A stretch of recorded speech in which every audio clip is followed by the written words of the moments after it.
Hello and namaste, my beautiful friends. I am Jill Loftus of Nuit Astrology. Welcome to your planetary energy forecast for the week of June the 16th, 2025. So as I film this, I'm filming this on the 14th of June, and we're still in this astrological space of needing to be extremely cautious, to be wary, and to be observant of what is going on in our individual lives and the collective. Unfortunately, the astrology of the week has manifested in a lot of very tense and upsetting situations, the least of which are, the horrific plane crash that occurred from the flight departing India for London, and also the intense geopolitical heat up with Israel attacking Iran and Iran responding. This is all entangled with several of the aspects that we finish up the previous week with, but we still enter this week, June 16th, very much with some of these aspects very present, particularly the difficult angle between the planet Uranus in the sign of Taurus and Mars in the sign of Leo. This tension actually becomes more extreme as we enter the week, as we finish up Sunday and move into Monday. I really don't see this dissipating until well into Tuesday. And yes, there are indeed other tense aspects occurring at the same time. So even though I think there might be less extreme volatility, we are still in this space of beware, be careful, be really attuned to your intuition. I got a text in the middle of the night from one of my children. It was like, Mom, I passed 3 really big car accidents on the way home from work last night. Is this the planets? And unfortunately, there are a culmination of difficult things happening. And so it is essential that we slow down. We can't just hide, right? You can't crawl into the bedroom and hide. Karma will out, things will happen. But try not to be resonant. Try not to vibrate with the darker, heavier emotions of anger, of upset, of controlling others, of lashing out. All of these brazen displays of violence, basically the root of them is fear. These people are afraid. These people are gutless and spineless and unable to resolve things with mature ways of handling it. So, and then the fallout is the innocents, right? The people who have no fight, just want to live their lives in peace. We have to hold that space for peace. We have to hold that space for, can't we just live a life of comfort and abundance and everybody having enough to eat and everyone feeling safe? There's absolutely no reason why we can't be living that life right now. And so it's important that we connect to that within ourselves, because that's really the only way that the world changes. So I say that. Still uncertain about what will unfold over the weekend as I am filming this, but let's talk about next week. Now, as I mentioned, we still have this conflict energy, this sudden, shocking conflict energy. So if you know where the very end of Taurus and the very end of Leo are in your chart, think about being more mindful with this area of life. Now, we also have a difficult angle between Jupiter, the planet of luck and expansion, and Saturn, the planet of difficult lessons and reality. So there's a certain reality check here, but the reality can feel a little unreal. Why? Well, because Saturn is so close to Neptune. They're both newly in Aries. It's been 30 years since Saturn was there. A lot of us don't remember it, and we've never experienced Neptune there. So we're still understanding, what does this dance of these two planets mean? How do we get clarity? I see it as kind of being an instant feedback loop. I feel like the presence of Saturn makes the reality of what Neptune might want to dream up very real. And the conflict, the push of Saturn or of Jupiter is also saying, okay, right, what's the real thing here? Now, we're also coming into a new understanding of what this Jupiter and Cancer energy is all about. We're trying to figure it out. We're trying to understand, oh, wow, how does this present? What is the new feeling of this somewhat sensitive, reactive Jupiter? This Jupiter that's really concerned about taking care of the family and feels a real connectivity to its history and its lineage. We also are going to have that Jupiter amplified this week, because this week is the summer solstice and the sun will move into Cancer and immediately meet Jupiter. So we have not just the big poof of air that is Jupiter. Add in the water of it being in Cancer, and now we have the sun. And so they're going to come together and both be in conflict with the Saturn and Neptune. So that's more the end of the week that we're feeling, but it's going to be in play all week. It's not okay, close this door and open this one. There's a constant motion of this difficulty and clashing. And so we have to ask ourselves, why are these energies not blending, and how can we make them blend? This is going to force us to move to new frontiers, to have new experiences, to be more optimistic, to be more clear on what it is that we want. Now, the other thing I want to pay attention to is that on Monday, the 16th, the moon will also be in Aquarius. It will trine to the sun, but it will create a T-square with the Uranus because it will oppose the Mars. So this is like a big oomph on Monday.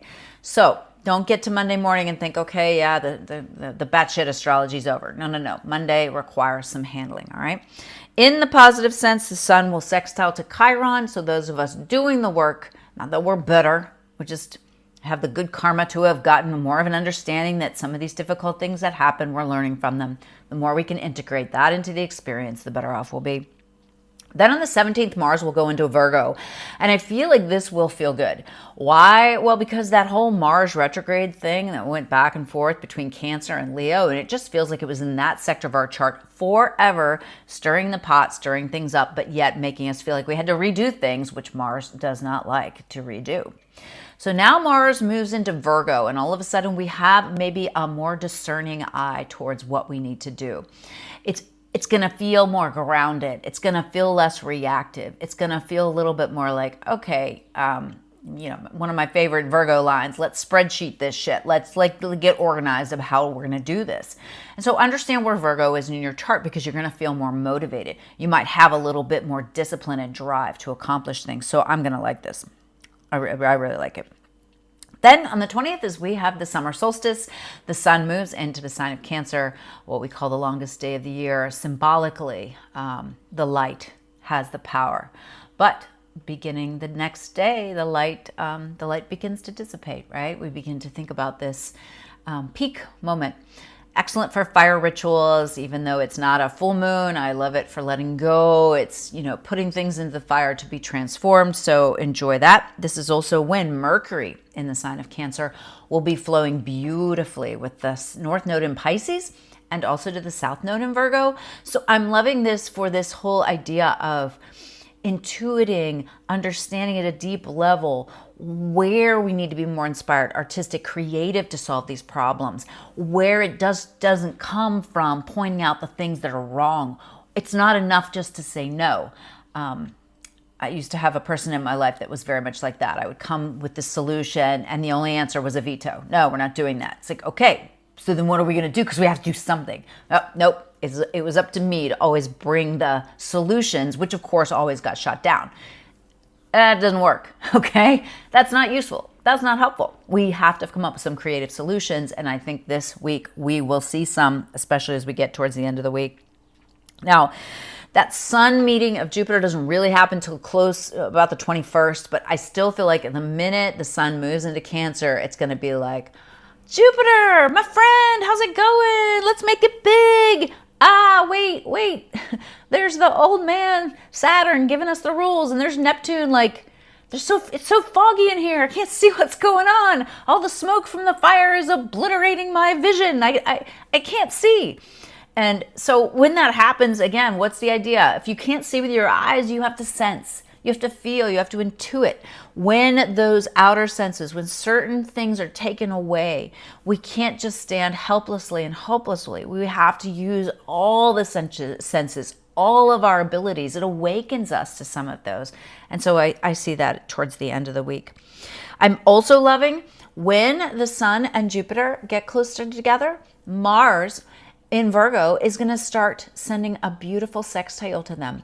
So Mars, newly in Virgo, armed with his spreadsheets and his list and his right way of doing things, is going to be connected to the planet of optimism and the planet of essence and light. So allow that to help you to move through some of these difficult aspects and also clean up some of the messes that occurred last week. Now, the exact square between the Sun and Saturn does occur on the 22nd. And so that's just Sun Saturn's a little bit of a downer. Sun Saturn is, heavy. It can be melancholy, depression. So if you're feeling this kind of like frustration or this sense that you're not making any traction, it's really okay. It's just showing us where we need to dedicate ourselves a little bit more, where we need to maybe put in a little bit more effort and regroup, or maybe when we need to just take a step back and take care of ourselves so that we'll be strengthened for what comes next. So I hope you found this useful and helpful. If you did, please comment below. It does help the channel to grow. Stick around for the Celtic Cross, which I honestly can't remember. I filmed a couple days ago, but I'll put it in the notes because this is spontaneous, friends. I also did a Celtic Cross on the week, an Isis Lotus Tarot spread on the week. I dropped that video the day before this one. Check it out. I thought it was extremely helpful to kind of give a vision for how to move forward with the week.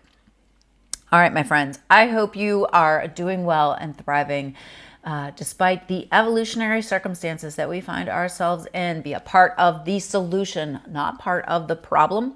And I'll see you in the Celtic Cross. Hello, my beautiful friends. Namaste, and welcome to your Celtic Cross reading for the week of June the 16th, 2025. This week, we're going to do a little Celtic Cross on this Jupiter-Saturn square. Now, it's just not any old Jupiter-Saturn square. You know how pivotal that whole cycle is when Jupiter and Saturn meet, and then they have their first waxing square or waning square, and then the opposition, and then the waxing square, and then they meet again. We are, I believe, on the waxing square. So let's take a look at what that means. We're in it all week. We're going to have felt it last week, but it's just also really unique because Neptune is co-present with Saturn. Celtic Cross for the collective. How can we best use this energy? The abundance of Jupiter in Cancer, the fire of Aries and Neptune of Saturn and Neptune in Aries. Celtic Cross for the collective. What do we need to know to handle this energy in the best and highest way?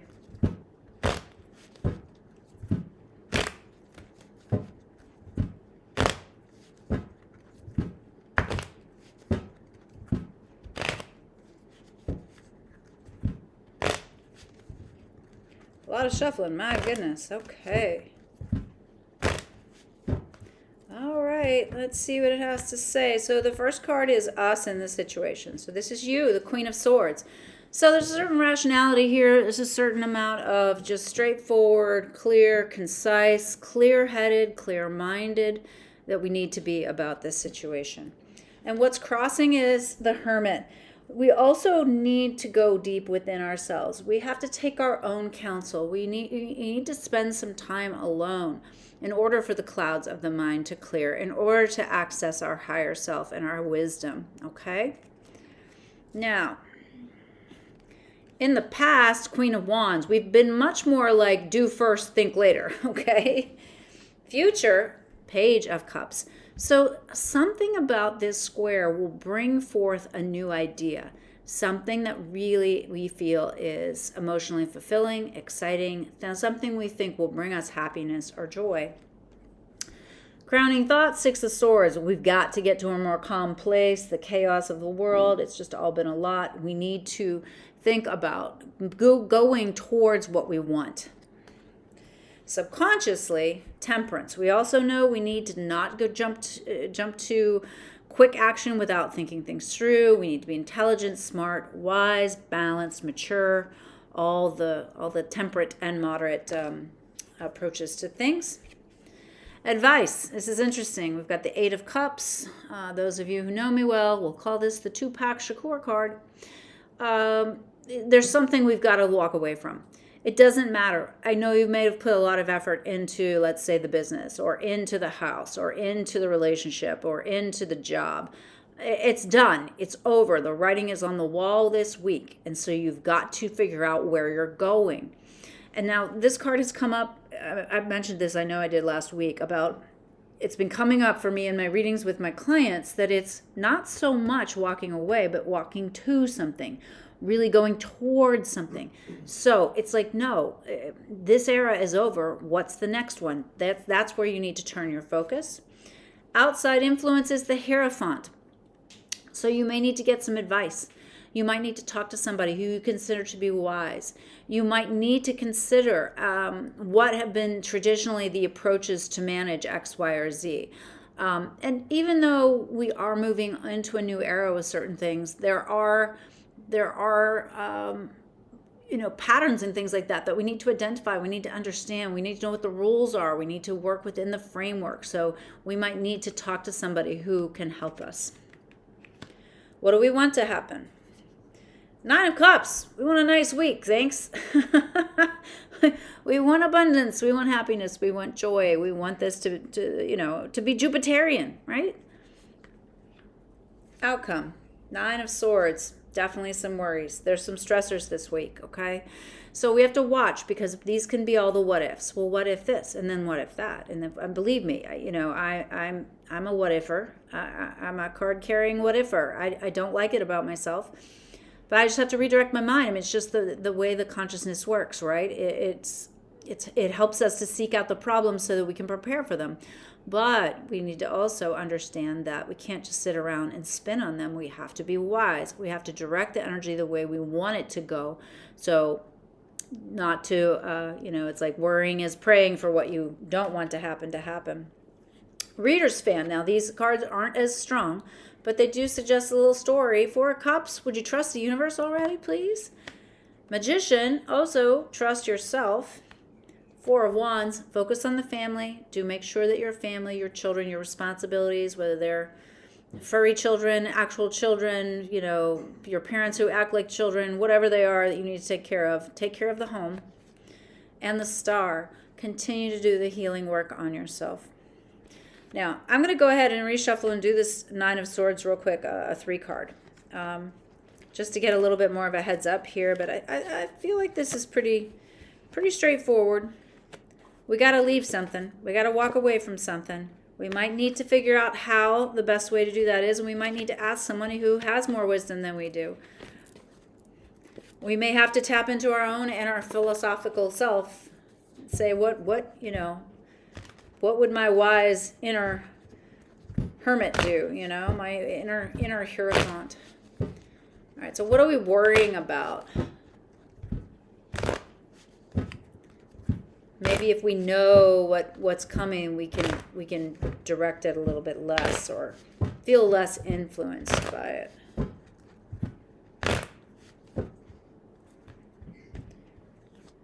Ace of Wands. Well, we're scared because there's something new we have to start. Again, Hierophant, and it's the advice that we're given. And we're like, dang, okay, well, that seems stressful, but okay, do it anyways. And Knight of Wands, hurry up about it too. There's an element of timing with this. So whatever it is that you're walking away from, you need to do it. Don't worry as much. Know that it's going to bring you to something better. And then here's the World card, assurance of success. So interesting manifestation of the cards for the week. I hope you have a wonderful week. If this was helpful to you, please comment below. It helps the channel to grow. Hop on the website. I appreciate your help and assistance, my beautiful friends. Take care. Namaste.